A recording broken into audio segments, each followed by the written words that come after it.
Hey everybody, welcome back to the Pardonable Live. I'm your host, David Lilly. And you guys are a bunch of jabronis. So go ahead and like and subscribe. You guys know the drill. Every YouTuber, TikTok, or whatever, they all tell you the same thing. It's part of our lexicon now. It's Sunday night. We're gonna hang out, we're gonna have some fun, we're gonna look at some video clips, we're gonna talk about all kinds of fun stuff. I don't know if you know this, but a week ago I was talking about like, hey, Joe Biden just came out and said he was stepping down. Guys, that was just a week ago.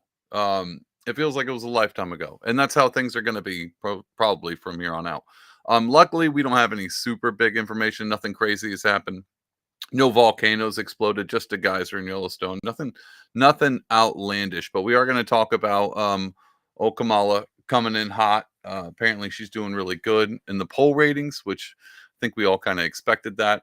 We're going to talk about that. We're going to talk about what old Morning Joe's got to say about misinformation, and then we're going to talk about misanthropy. No, I'm joking. Well, sort of not joking. We're going to touch on the Olympics, that old big hubbub of sacrilege, and then I'm going to do what I've been super stoked to do.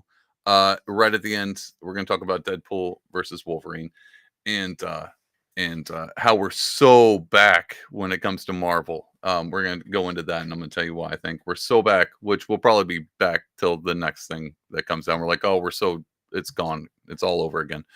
Anyway, thanks for tuning in this week. Sorry I'm a little bit late. Had some tech issues. We got those solved. I think. I don't know. We'll find out. We'll find out if I got them solved. We'll probably find out pretty quickly. But if you do like this podcast and you've already liked and subscribed, and you're like, you know what, this thing's great. I love this David guy.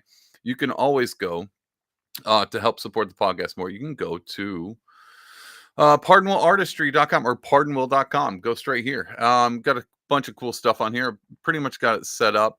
Updating a lot of the art. If you go to comic art in the menu right there, it's got a lot of my comic art up here. The cool thing about the comic art, this isn't just a cool gallery. You go here and be like, oh, this sucks and this is good and this kind of sucks, but this is mediocre.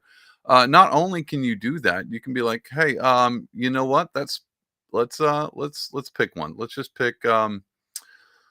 Let's pick something that has something to do with what we're talking about. Let's go to Iron Man. I really like this Iron Man helmet. Boom, takes you straight to my store, Etsy store. And you're like, oh, that's rad. You want to print? I got prints. I got all the prints. I got 8x10s, 5x7s, 4, whatever. Either way, you guys understand the concept. This isn't like Patreon where you just give me money and then I just keep making the show. This is Pardon Live. This is what we do. Hold on. I gotta change this up. This is what we do. We offer up stuff to sell, and it's not like everyone else. It's not like supplements. We're like, hey, go here and get some pills to make you feel better. Nope, it's actual physical stuff that you know it's really going to change your life, like some sweet piece of art, like the stuff I have behind me. Make sure your cool podcast studio looks like this, guys. A quick second. Do you know how many times you can go, whatever you're watching this on right now? Say you're watching it on X. We're live on X. If you leave this, which you probably will in a little bit, if you leave this and go to another show, there's tons of people going live in their own little studios, their own shows, talking about super important things that you need to be aware of and up to date on. But one thing I did notice, tons of great guests, tons of great information, tons of great topics, really bad backgrounds. I don't understand what the deal with that is. Now, mine isn't like amazing by any means, but at least it's something to look at if you don't want to look at my face. Anyway, for all you just listening out there, background's pretty awesome. Don't listen to what I say. It's the best background. It's the best background. I've been told. It's the best background ever. Anyway, if you want your background to look like that, you can go to pardonable.com, buy some art. Love to stock your background. Like I was saying before, this time last week, Joe Biden just released a tweet, didn't come out and say he was stepping down, or not, he was stepping down, not running, which he probably should step down if we put all of the pieces together. Does it make sense that he's like, hey, I'm too old. I can't really run for president this go around, but I'm going to stick around? And I don't think that was an excuse, but we all kind of know that's what it came down to. Had Joe Biden not, had Joe, let's reverse. Let's go back in time. We're gonna end game it and go back in time real quick. Back a few months ago, when old Joey Biden, was like, "Hey, Donald, you want to debate? I'll debate. We'll debate. We'll debate here, and with all these stipulations, you can only no audience, and they're gonna cut your mic off. But I'll debate. I'll debate you twice," is what he said. Um, Hopefully, my screen just froze. Hopefully, I'm still going. I have no idea. He said, "I'll debate you twice," and that worked out fantastically. Oh, hold on, let me try this. Hopefully, I'm still coming through. He said, "I'll debate you twice," and that they didn't think he was going to come through at all. Hey, I'm going to open up chat. Tell me if you're watching this. Chat to me real quick and be like, "Hey, it froze," because on my screen, it's a new program. They did a whole update. I did it right before I jumped on, so technical difficulties be what they are. So just type in there, be like, "Hey, yeah, I can see you moving around talking," or "No, it froze on your beautiful face." Anyway, I'm going to keep going. Screen froze. Oh, for real. Thank you, Anarcho Taco. Let me try that. Anarcho Taco, did your screen does that comment show up?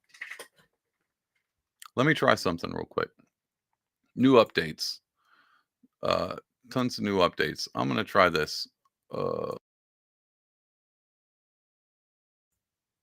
Still froze. Wow. Well, at least you can hear me. Let me go back to chat. Comment shows. What's the deal with the freezing part? Well, guys, I don't know. This whole system's all new to me now because they updated it and rearranged everything. Hmm. What I think I'm gonna do. Let's try this anyway. I'm gonna try to do this and see if this does anything.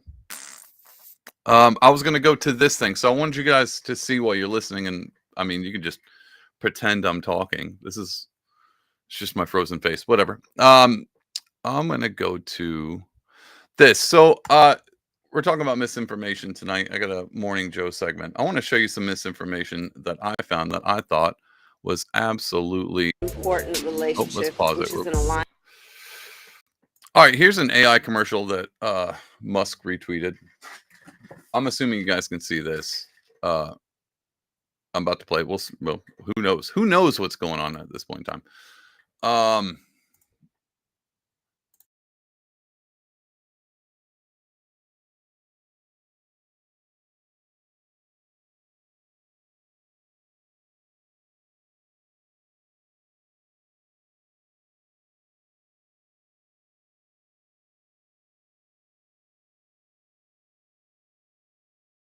I, Kamala Harris, and your Democrat candidate for president because Joe Biden finally exposed his senility at the debate. Thanks, Joe.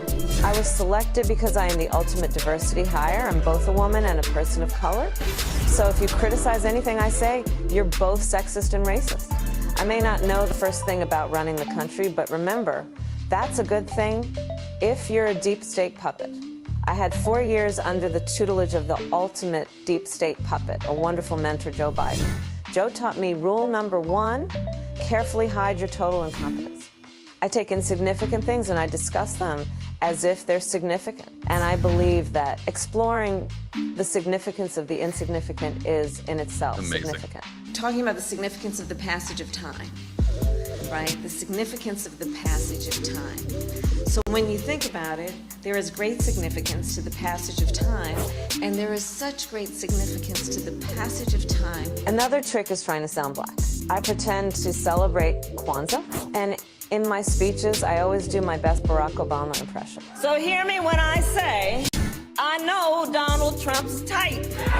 And okay, look, maybe my work addressing the root causes of the border crisis were catastrophic, but my knowledge of international politics is truly shocking. The United States shares a very important relationship, which is an alliance with the Republic of North Korea.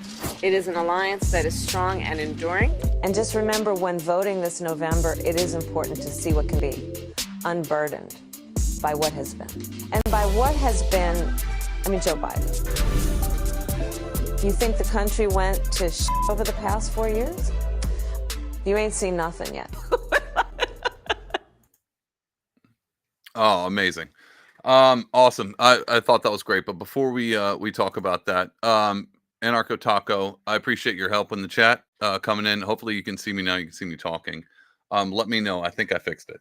But that's only for now, so it'll probably freeze up again. And if it does, we'll figure it out from there. But yeah, so that was amazingly AI done, AI driven, unfroze, perfect. So I think I fixed it. I think again, not a bit of a luddite. I shouldn't even be doing this right now, but I'm doing it anyway. because who's going to tell me not to? Anyway, that thing was AI driven, other than the fact that they pulled clips from her actually talking. That part wasn't AI, but the whole commercial looked great. Like, I thought it looked wonderful. They took the AI voice, made her impose, and made her say all the things that we technically kind of true. Um, Hold on, I'm going to share this comment because Anarcho Taco is awesome. Anarcho Taco says Luddites are based. They are based in reality without tech. And when the robots take over, they're all going to be calling up the Luddites, being like, "How you guys doing?" We're like, "We're making furniture with the Amish." That's how it's going to be. Anyway, so that's wonderful. I love art, and so obviously I do art. I'm not, again, going back to the Luddite thing, I'm not a graphic designer. I don't really use things. I've tried using AI for some stuff, doesn't really work out well. So I did like this. So I think this is a good idea where we're going with art, because you can kind of get some influx. I think it's going to be disastrous, but really, I just wanted to show you guys that commercial, because I thought it was a great piece of artwork, even if it was some AI. Sure, somebody put that together. But talking about misinformation, I always have to pull the same people up. You guys know that. You guys know how I like to do. So here is, and we're gonna watch this and talk through this. And I hope this plays, because this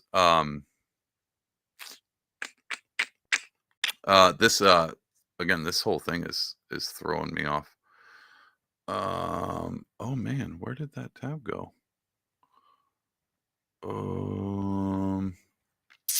Wow, I'm just failing on you guys tonight. Let me try. Hold on, let me go with this. My guys, that whole freezing thing, I shut down so many things I shouldn't have.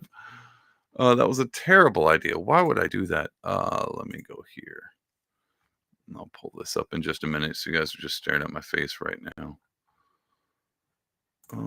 Let's try that out. I wonder why that kicked off. So, I mean, Luddite is base, but trying to do a podcast, that's a giant pain. Okay, I think I figured this out. Let me get here. All right, let's share this up. All right, so this is old Morning Joe. You guys know I like Morning Joe. We're gonna skip through this commercial real quick, and go and play this. Oh wait, we gotta finish this commercial out. That we can lead ourselves. Something. Vote for Kamala. Who cares? Before President Joe Biden's address last night, conspiracy theories had been spreading across social media and far-right networks, claiming Biden had died from COVID-19. According to research company Peak Metrics, the lies were especially prevalent on Elon Musk's social media platform X. Between Sunday and Tuesday, the company reports the number of false posts about Biden's health spiked from about 29,000 on X to 176,000. It is amazing how lies spread with wild abandon. Joining us now, journalist Jesslyn Cook. She's spent years covering the spread of conspiracy theories and is the author of the new book, The Quiet Damage. All right, hold on. So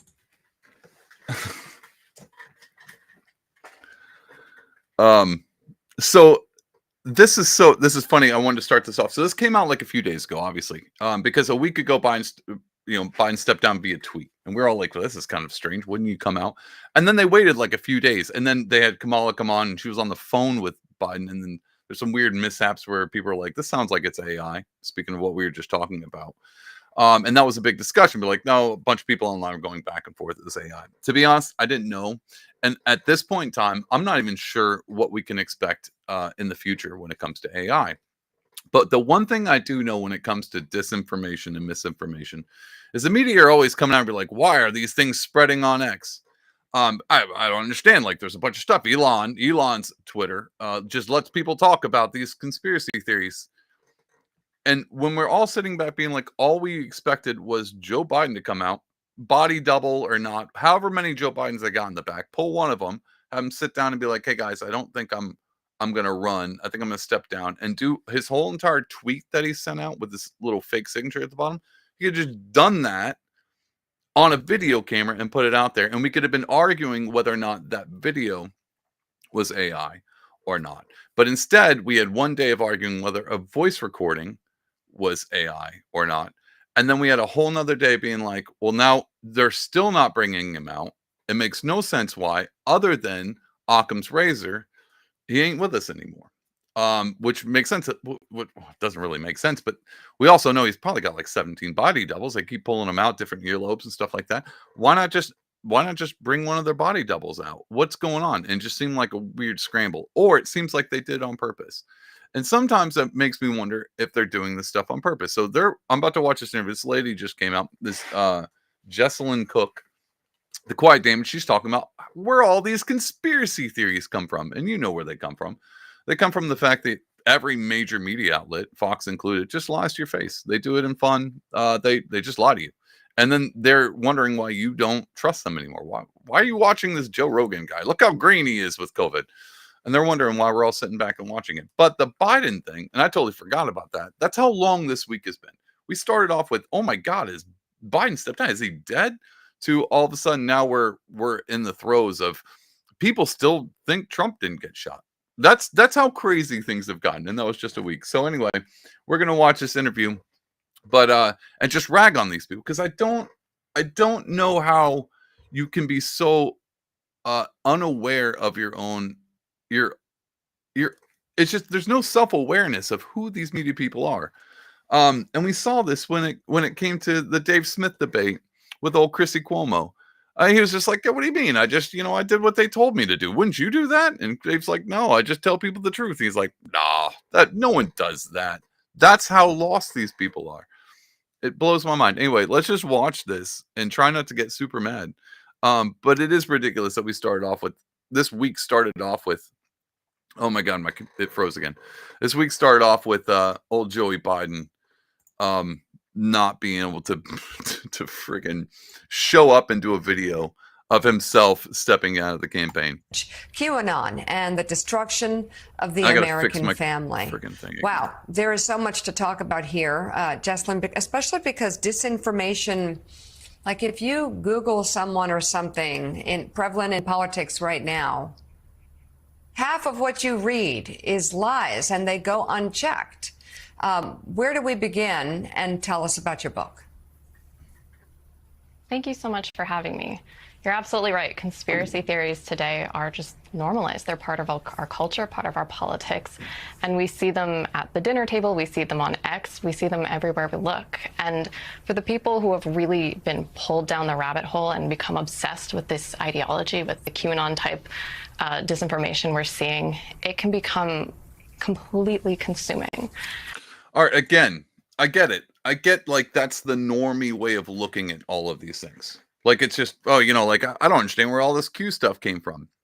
But we do know where it is. Now, the actual and the inclination for people to be truth-seeking is a good thing.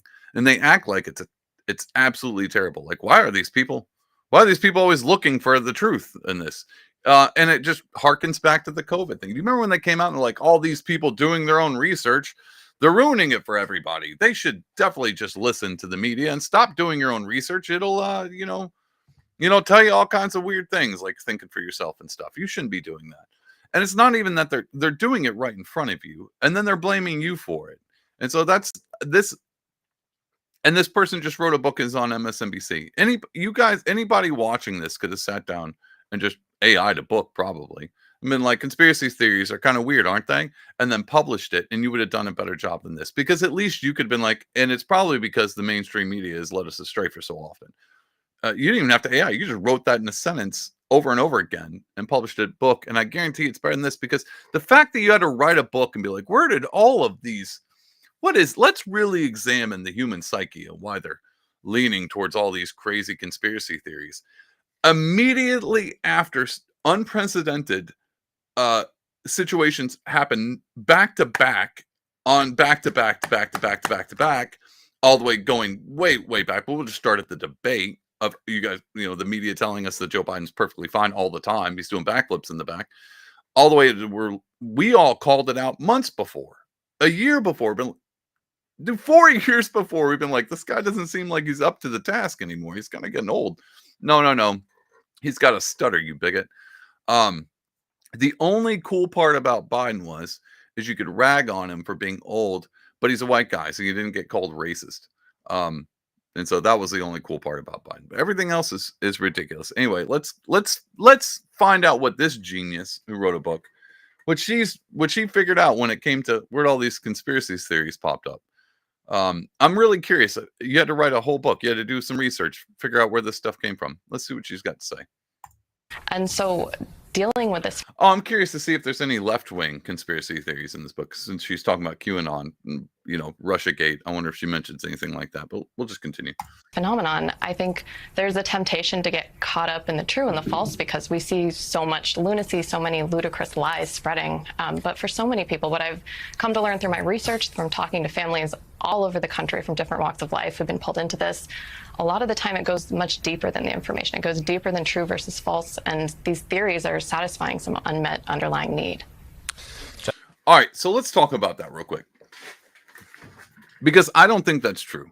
I mean, again, I'm not some kind of huge researcher, but what they're implying is the idea that, there are a ton of catalysts for misinformation and disinformation and lies, and there's social media, and people can just spread everything they want and whatever. And we're going to talk about one of those that came across at the Olympics here in a little bit, but this is the concept behind it, been like, well, there's just some underlying need to want to believe in the fanatical. I don't know if that's technically true. I think the idea that there is beauty in the mystery behind things. Again, like, I'm a Christian, so I understand the concept of being like, well, this guy, this David guy believes that a guy rose from the dead. I understand that, but I don't know if that comes from an innate concept of being like, well, I want things to be fanatical. I want things to be outside of my purview. I like the mystery. No, I do, but I like the mystery in a C.S. Lewis sense. Meaning, like, I understand that there's a finite to my ability to understand. Like, I fully understand that. Like, there will come an end to my ability to grasp things, so there will always be a mystery. The only difference is I don't necessarily think that mystery needs to be filled, and that's my point. Is I don't think people are constantly trying to fill the mystery, other than just in a desire to explore, and the adventure part of being like, well, there's conspiracy theory. Like, let's take one real quick, Bigfoot. Now, you can hunt, like, there's people out there have TV shows that hunt Bigfoot, right? They go out in campsites. They're always looking for Bigfoot. I would say probably 70% of those people probably don't believe Bigfoot exists, but they're getting paid on TV show. Maybe. But they also would like that 30, say they're 90% sure Bigfoot doesn't exist. But there's that small 10%. They're like, well, what if? What if I'm wrong? And maybe that part does drive them. But the thing about that 10%, I don't think that fuels them into losing their job, or, willing to put their name up on social media so they can get doxxed, or, putting themselves out there, maybe showing up to the Capitol and getting arrested. I don't know if there's, people are out there being like, well, I don't know if the election was quite, there was some things going on, but sure do like a good mystery. Let's show up to the Capitol. I don't think that's what's going on here. I mean, she's implying the fact that people are, I think she's implying that people have an ingrained desire to want to know, to see behind the veil. And I think that, like I said, I think there's a small percentage of that for people. I think most people, there's a small percentage, like myself included. Like, I'd love to see a Bigfoot. That'd be wonderful. And there's a small percentage being like, well, maybe. I'm not going to say there isn't. Again, the mystery thing is there's beauty in mystery, but I don't think people act on that in a fashion unless they're, on Ozempic or whatever the things people are taking nowadays to spin them off the rails. I don't think people act on that. So I necessarily don't know if what she's saying is seems really true in just a basic sense. Anyway, let's continue on. That's me rambling.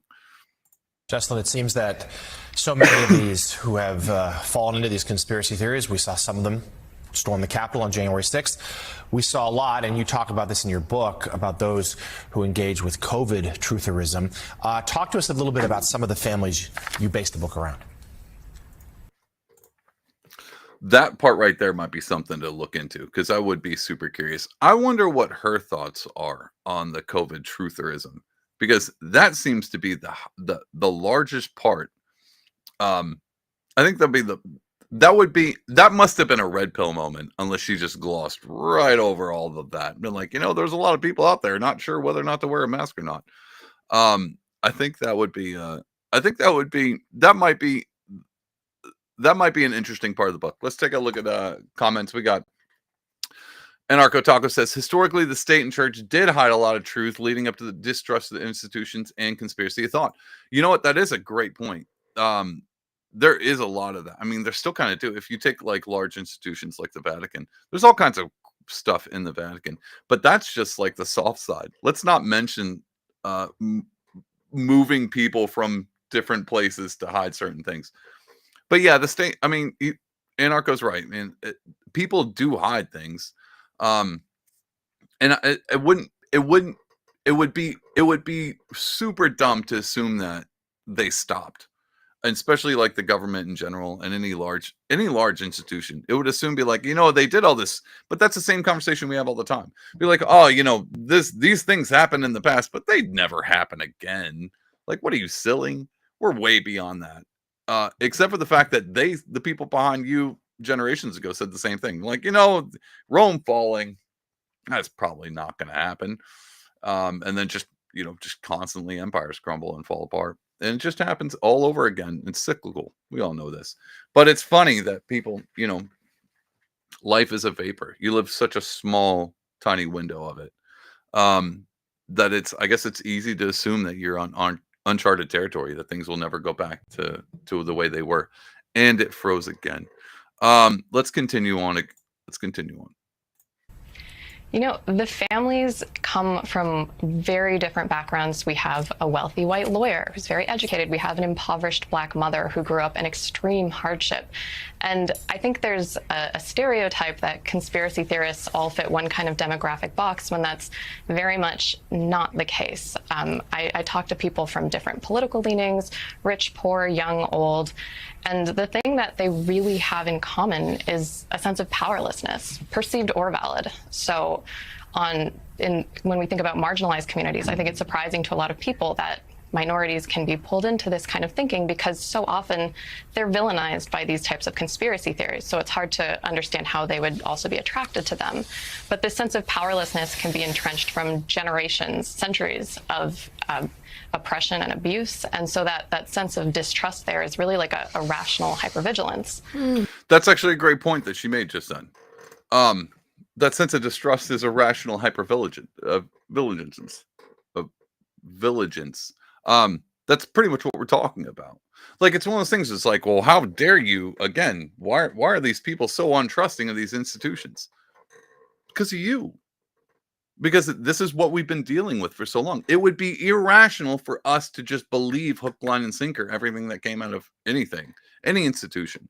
Like the idea of a skeptic, like, I love the idea of skeptics. And I did bump up, like, growing up in the church all the time, and people are like, well, the church says don't ask questions. I love when people in church, any religion, ask questions about it.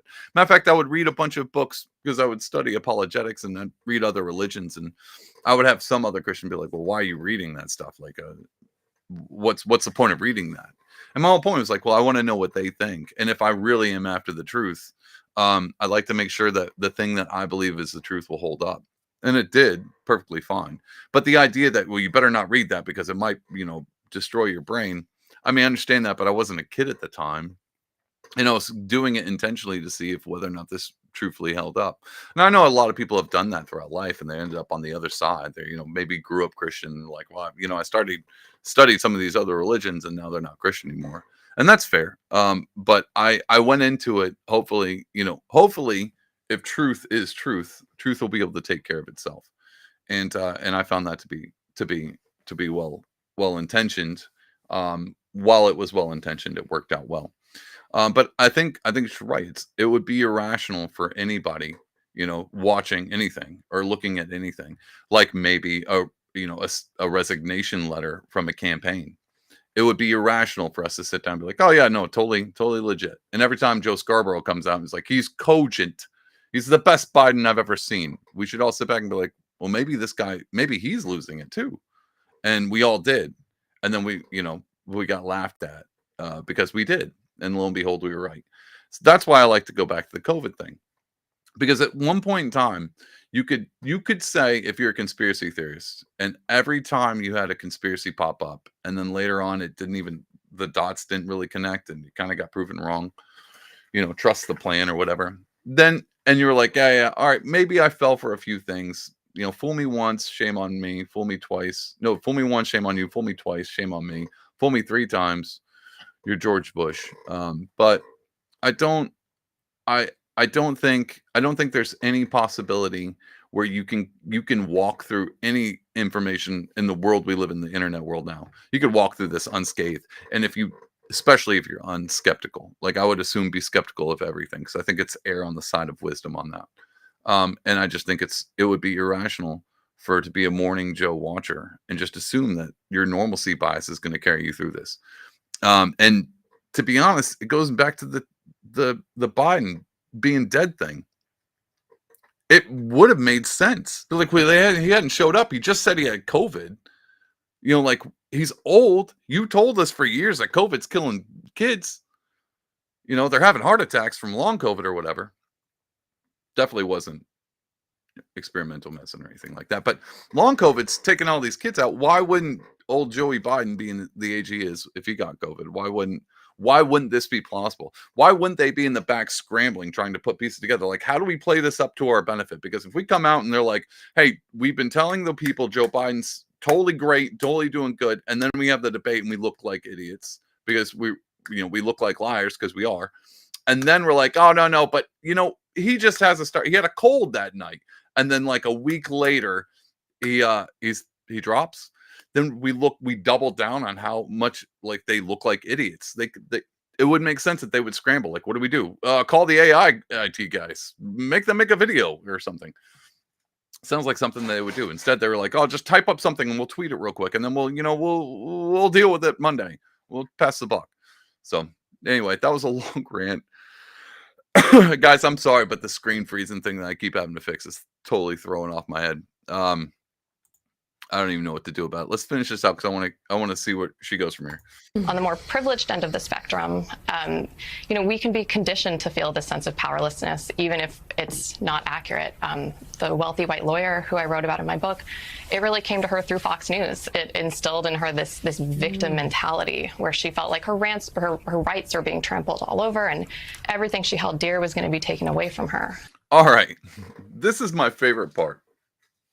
Talking about this wealthy lawyer, she's freaked out because she watched Fox News and now all of her rights are being taken away. Let's not talk about MSNBC and old Morning Joe telling you every day that if you're a woman, they're going to come and put you in a red garment. It's Handmaid's Tale all over again. They're going to take all your rights. They're taking all your rights. Abortion bans across the board. Trump's going to come in. He's going to ban abortions everywhere. He's going to ban them in other countries too. He's going to be a dictator. He's going to take over. He's going to ban everything all the time. That fear that MSNBC comes out and does all the time. J6, they still talk about J6. I don't know how many times I've met people who are voting for Kamala. In fact, I listened to one today. The reason he's like, I don't know about this. I'm going to vote for Kamala. And people asked him why. And he's like, well, Trump tried to take over the government with the insurrection. He was a one-issue voter. He said that was the only reason. He just didn't like the idea that Trump tried to take over the government. And then people start asking questions like, well, how do you define insurrection? Well, they tried to stop it like every other protest. Wouldn't that just be a protest? Like, what are we doing here, people? Like, what are we doing here? So I love that. She's on MSNBC, so she couldn't be true. It's not like she can come out and be like, well, there is a chapter in the book where they, interviewed somebody and they were like, well, Russiagate. But she just had to skip over that chapter because she's obviously being interviewed on MSNBC, which is a den of vipers, but whatever. Fox News is no better. I just think it's funny that she threw them under the bus in this interview. That was actually probably really well played. Good for her. Let's continue on. And so I think when you're conditioned to feel like a victim of the establishment, it's so much easier to fall for anti-establishment conspiracy theories. Boom. That's the part I wanted to get to. Because at first this is all talking about conspiracy theories. Like, we were all like,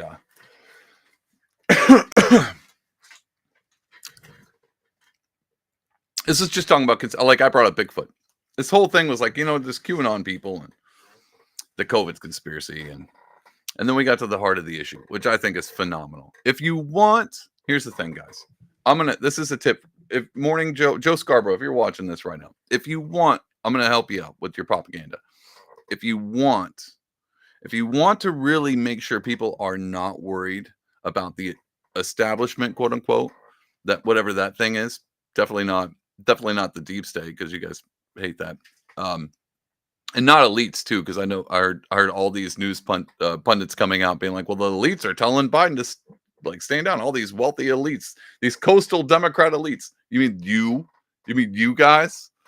But I guess elite to them, there's a whole elite to their elite. For all of us plebs down here, we're just we're just whatever.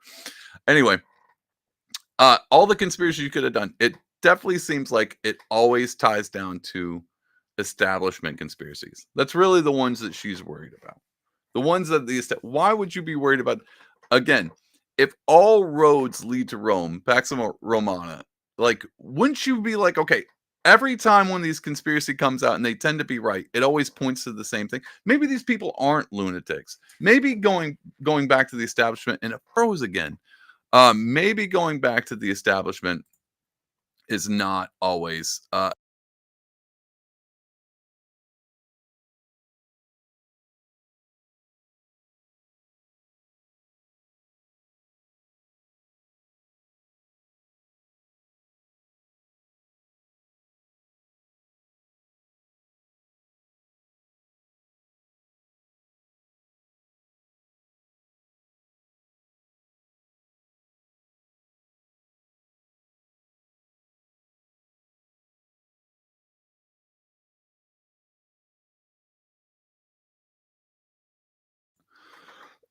sorry, I fixed it again. I'd say that's my point. If someone could do it, like, well, the problem with having, being skeptical of the establishment is then you don't trust. It's not my job to fix my trust issues with the establishment if you're the ones causing the problems. That's my point. Like, this whole thing comes down, it's like, well, these people don't trust the establishment because of you. Because you're so incompetent, or you're malicious, or you're both. What are we supposed to? I'm just a normie. I'm just a dude with a podcast that freezes all the time. I'm just a guy, and somehow I'm more on the ball than you guys are. I'm just, a few months ahead. We have a comment from True Height. He says, who doesn't like a good theory that they're proven right in 3 to 6 months? That's my problem. If it was like, I'm a kind of guy that likes a step, obviously a Christian. I like institutions. I like institutions. I like it when they have to work to build my trust. But the fact that you think I'm owed, you're like, I owe you my trust just because, for the sake of the fact that you're in power, you're an institution, or you've been around for a long time. That's the thing. It's the same type of people who show up into a room. And I mean, this makes sense to me. Maybe I'm wrong on this, but say they walk into a room and all of a sudden it's like, oh, you need to respect me. Why? Don't you have to earn respect? Or no, that's just a thing now that I have to display respect ever. Now I understand your basic human concepts. Be like, well, I'm not going to attack you when you walk into a room. I'll respect your ability to be an individual, but I don't know what you've done. Should I respect you? Maybe you're not worthy of my respect. And that's the thing about the establishment. When you're in the establishment, you're like, well, look at us. Like, I respected the establishment and I'm in it now. Why don't these plebs? Why don't they respect? It's because you're not owning up to your responsibility. And that's just what it comes down to. So sorry guys. I just wanted to talk about this clip because they're still doing it. They're still doing it. And that's all this podcast is, just coming on here and just talking about how awful the media is. You don't despise the corporate media enough. You just can't, because they keep doubling down, and then they pretend like you didn't notice, and then when you do notice, they get mad at you for it, and then they write books being like, look at all these conspiracy theories.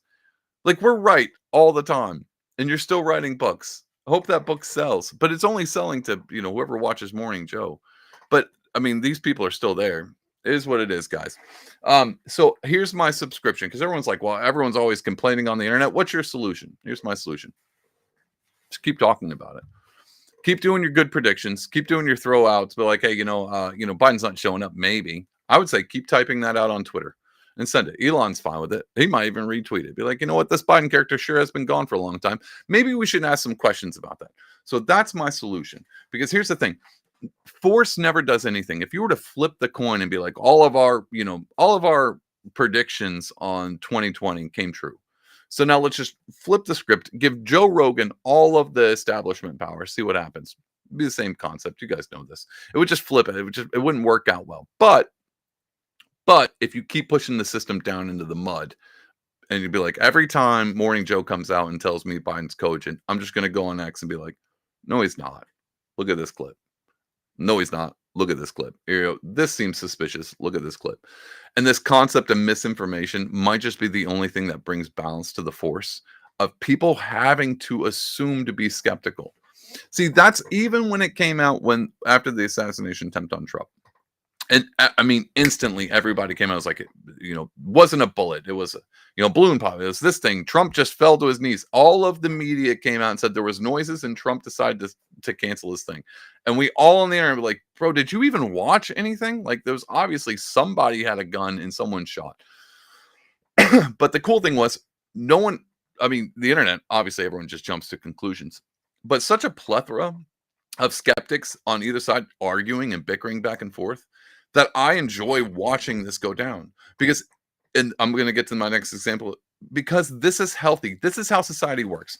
So I'm going to get rid of this real quick. So then the big thing that happened this weekend, and I thought this was poignant to talk about, was during the Olympics, and we're going to switch over to this particular topic. So let me get rid of this thing real quick. And guys, I hope my friggin' screen doesn't freeze again. Let me get rid of this.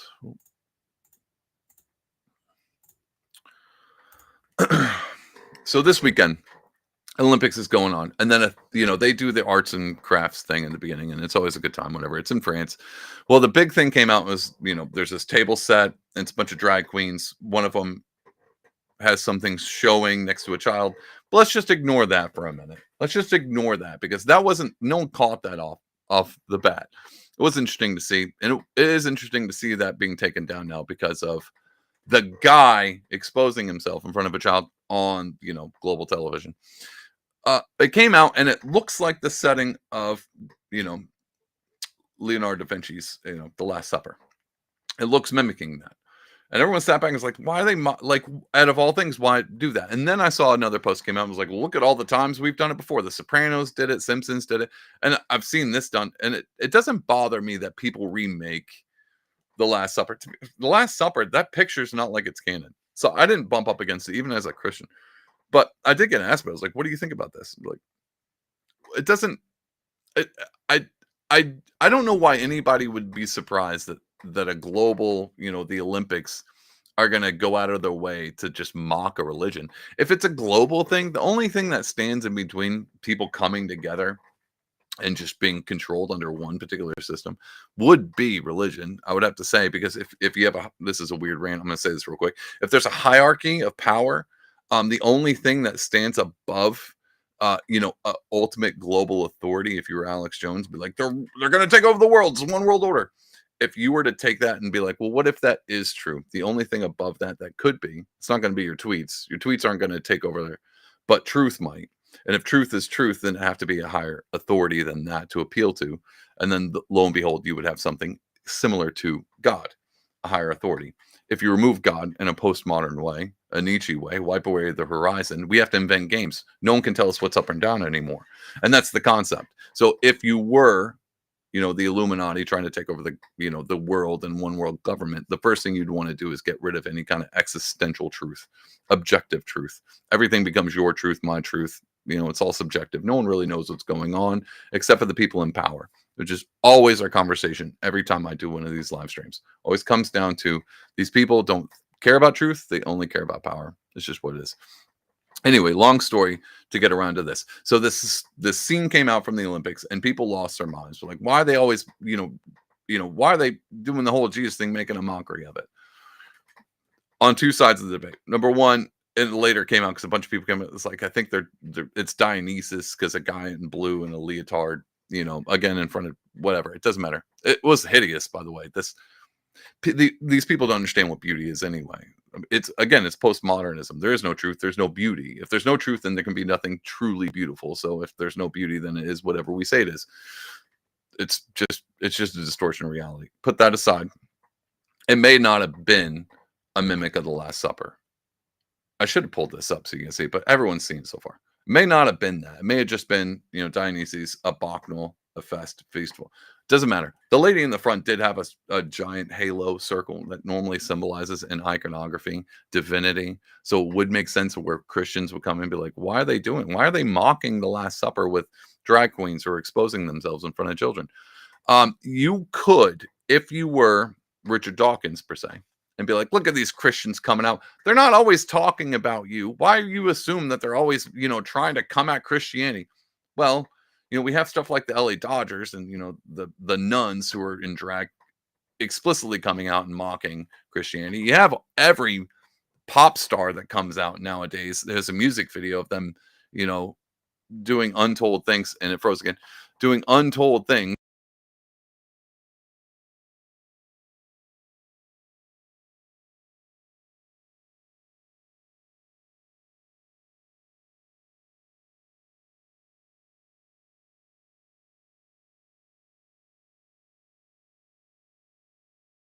Seems to be the power system in that whole concept. Why wouldn't you buck against system? So don't give me this, all of a sudden the Christians are getting upset. We've been watching it for years. The only thing that I would say against Christians is, why are you surprised? Like when you see stuff like that, be like, oh no, I'm gonna boycott the Olympics because of that. Like you haven't noticed them doing this all over the place.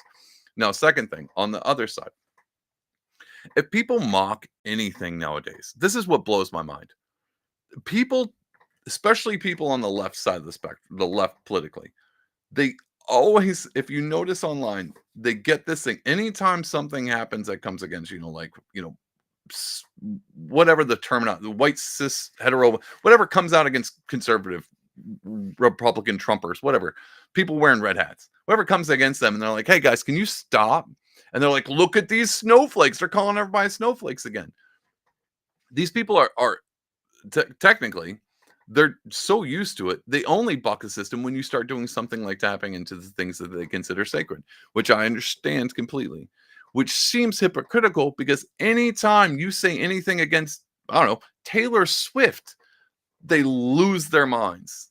They lose their minds. So to me, it's very funny every time I see someone come out and tweet something like, look at all these Christian right-winger Republicans being upset about this thing. Look how silly they are. They're a bunch of Justice Snowflakes. It's like, bro, you really have to slaughter a few cows to get to one where they might actually say something and get upset. And I'm happy they are.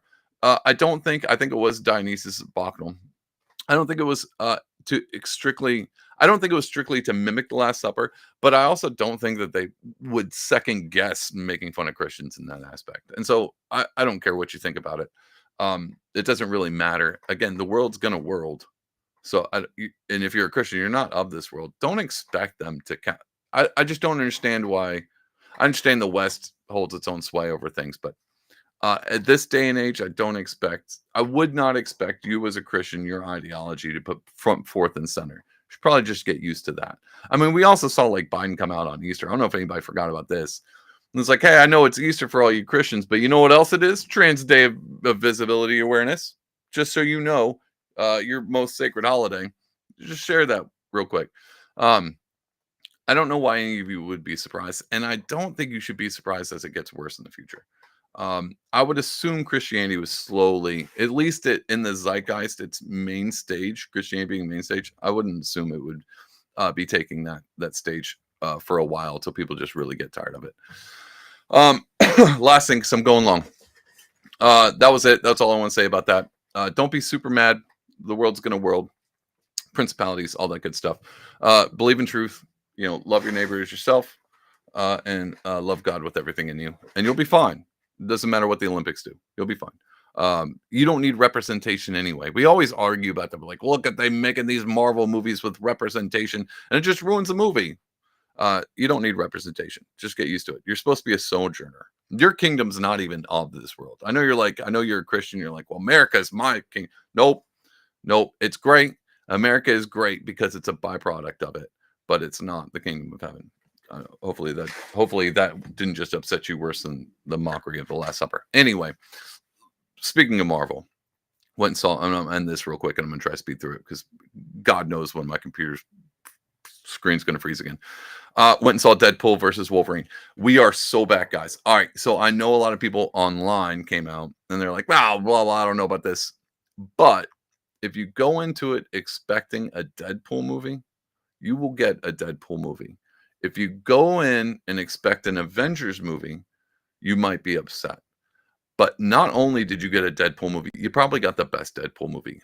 Out of all the Deadpool movies, this one's way up there. Matter of fact, I'm going to take this Deadpool versus Wolverine, and it's going to shoot right up there in probably the top 10. It might be like 8 or 9 in the top 10 best Marvel movies to ever come out. That's how much I enjoyed it. But the thing is, you have to enjoy Deadpool because it's not meant to be a Marvel movie. It's its own thing. Not in like storyline, that too. It was kind of its own thing. But it is uniquely separate in the way it plays with you as a fan and its fan service, and the way it plays with the story and the fourth wall, and the way it touches your funnies, your laughing, and the sentiments, like what am I saying? The feels. And it plays with those back and forth all the time. It has a phenomenal plot line that may or may not have holes in it, but it is overcome by the idea that the overarching, here's my Jordan Peterson for you, the archetype of a hero wanting to find meaning is such a powerful archetype. I do not think if you try to scrutinize this film in the realm that what it is, I don't think you'll get very far. This was a great film. It was really good. Matter of fact, the last time I saw this Marvel film this good was probably Guardians of the Galaxy Volume 3, and I think it was better than that. Only because the writing in this, guys, the jokes are nonstop, but they're not just jokes, they're deep cut jokes. Like they're deep cut, and everything plays off of each other. They got some really good writers in this. So anyway, I'm trying my best not to spoil it. That's why I'm having a hard time struggling talking about it. Great movie. I mean, from what I expected, I would say at least 8, maybe 9 out of 10. I enjoyed it. I thoroughly had a good time. And I think it was a great, stone cap to the Deadpool series thing. I think it was great. And it definitely tied in a lot of your fan favorites from Fox. I'll say that. And I won't go into any spoilers because I didn't even say spoilers before that. Here's a spoiler that everyone knows about now. And I'm only going to mention it because it was pretty, and I'm not going to play the video. I had a bunch of videos lined up, guys, but now that this whole program's being wonky, I'm kind of nervous about playing anything because I don't want it to freeze again. So San Diego Comic-Con's going on right now, and Disney and Marvel always comes out and does something good for this. They always go crazy for this, and Disney has their own conference, and they always go crazy and they tell you what's coming out. Well, it just got released. Instead of Kang Dynasty is what we were planning on. I don't know what happened to the Kang Dynasty. I'm joking. I know. Jonathan Majors got in some trouble. And so he got fired because apparently he's a piece of garbage. I don't know what happened with that. Great actor, piece of garbage. I think. I shouldn't say stuff like that because I really haven't looked into it. But I'm assuming whatever. Doesn't matter. They fired Gina Carano. That's why I'm like, well, I don't know. Is he? I didn't look into it. Either way, Jonathan Majors no longer in it. Kang Dynasty's out of the way. And so they decided to bring in Dr. Doom. And they did a phenomenal reveal. And I wish I could play the video for it. But our boy, Robert Downey Jr. is back, guys. He's back. He's playing Dr. Doom. I don't know anything about Dr. Doom because I'm a nerd, but I'm not that big of a nerd. And I'm joking. I know a little bit, but not enough to talk to you about it on a podcast. I mean, I know a little bit about any of the stuff I've talked about, and I do it anyway. But this one's particularly, I don't want to botch it because there are so many great videos out there already breaking the Dr. Doom thing down. And so I'd love for you to go and watch those instead of trying to get this insight from me. I just want to tell you guys that when it comes to this Marvel stuff, and I just talked about this, the ups and downs, I think it's always going to be that way because we had Thor: The Dark World right in the middle of all these great movies. It's always going to be that way. But I do think we are seeing a turnaround because not only are they bringing RJ, Robert Downey Jr., not only are they bringing him in, the people bringing him in is the Russo brothers. So what we do know, and Deadpool makes a joke about this. about Marvel failing. It's real sleight of hand. He makes a joke about that when he's talking to Wolverine, talking about how Wolverine came right back in at a low spot for Marvel. So they're very self-aware, and it looks like they decide to go, okay, well, we know what's tried and true. The Russo brothers, the guys that gave you Avengers, Civil War, Arrested Development, those guys that are phenomenal at writing and really pulling people in. They brought them back, and they, along with them, brought Robert Downey Jr. Now, I don't understand how the connection between Iron Man and him. I watched a few breakdown videos. I'm not going to go into it. I think they're going to be able to play it out. And my screen froze again. I think they're going to be able to.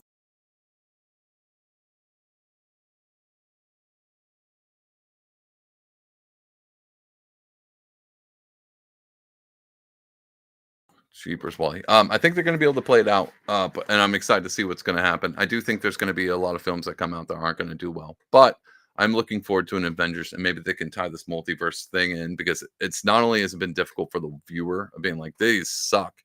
You can tell it's been difficult for them, because they're like, these writers suck. Even Disney is probably thinking that. That's why they had to bring the Russo brothers in. So, guys, we are so back for now. But yeah, definitely enjoying where we're going with the Marvel thing. I'll talk about any of them that come out. But yeah, go in to watch Deadpool. Expect a Deadpool. You'll be pleasantly surprised. Like I said, don't go in there expecting the greatest Marvel movie of all time. But as far as what they've been putting out recently, it won't disappoint. Anyway, guys, I apologize greatly for the freezing of the camera. I'll have to figure this out. Again, I just did an update for this program that I'm using. And then they were like, hey, you know what's fun with an update? We're going to rearrange everything. So figure it out. And I wasn't expecting that. So I did anyway, but apparently things keep freezing. So I'll try to solve that before next week. But I'm happy you came and stuck it through with me. Appreciate you guys. Hopefully this week goes just as somewhat boring as last week. Hopefully nothing crazy, and we'll get through it. And I'll be back here next Sunday to talk more about that, and then whatever else thing came through. So hope you guys have a great week. So long, ya jabroni.